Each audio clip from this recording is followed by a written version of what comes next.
Thunder. AppThunder.net for more iPhone reviews. We're going to take a look at this Clash of the Clans raid. It's a farming technique that I found pretty useful. I like to start off in the 1400 to 1500 trophy bracket. I find that there's pretty good loot and the opponents aren't difficult to defeat. So let's go ahead and take a look at what my troop composition is, because that's definitely important. First of all, always have a clan castle full of units. Be sure to donate to your clan mates, and they'll donate back. Now, you'll notice that I have 40 barbarians. I don't like to use giants because they cost a lot. They're about 2,000 elixir to produce each, and even more if you upgrade them. So I like to use barbarians. They're cost effective and they soak up a lot of damage before they die. The trick is to spread them out so they don't clump up and you don't lose them all at once. They basically serve as the same purpose as giants. Now I get 17 wall breakers, but I don't intend to use them all in every raid. Once in a while there'll be a raid where I actually do have to use all 17 or 16. And that depends on how comfortable you feel with deploying those. If you feel comfortable with just 10 wall breakers, then definitely just make 10. But I go for 17 just in case I have one of those difficult raids, but a lot of resources on the line. Now I only get 44 goblins because you definitely don't need that many goblins. Goblins attack storages and collectors pretty quickly. So if you're doing it correctly, you want to have most of your army be archers. Let's go ahead and take a look at a raid. Now I'm going for elixir and gold because I'm trying to level up both my defenses and my army. So we're gonna scan through a bunch of these raids that I looked at, but skim through them. Now I finally got to one with 50,000 gold and 200,000 elixir. Mainly I'm gonna go for this elixir.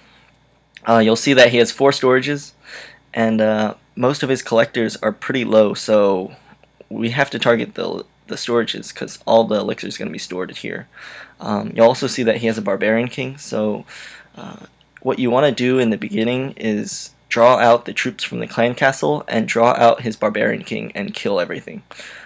If you have lightning, it's definitely worth it to use on the clan castle if he has a lot of troops, because in the end you're going to lose a lot of troops if he has a lot of troops in his clan castle. Now I'm going to deploy some troops to draw aggro from the barbarian, and I want to attack from the southern end because it's closer to his elixir. We have almost direct access to it. There's only 2 levels of walls. And you'll see that he probably has hidden Teslas here, so we want to watch out for those. Now I did spot a trap over here, so there's likely to be more. You wanna send a few more barbarians around and see if maybe he has other traps so that they don't deploy on your actual units when they're clumped.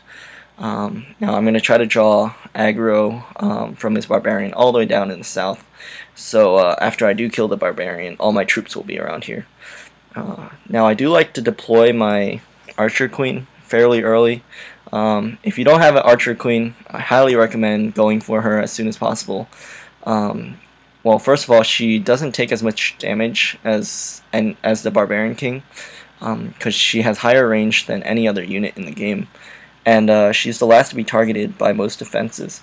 So if you deploy her correctly with units all around her, she most likely won't die, and if she doesn't die in battle, she'll most likely be able to regenerate very quickly, depending on how much health she has.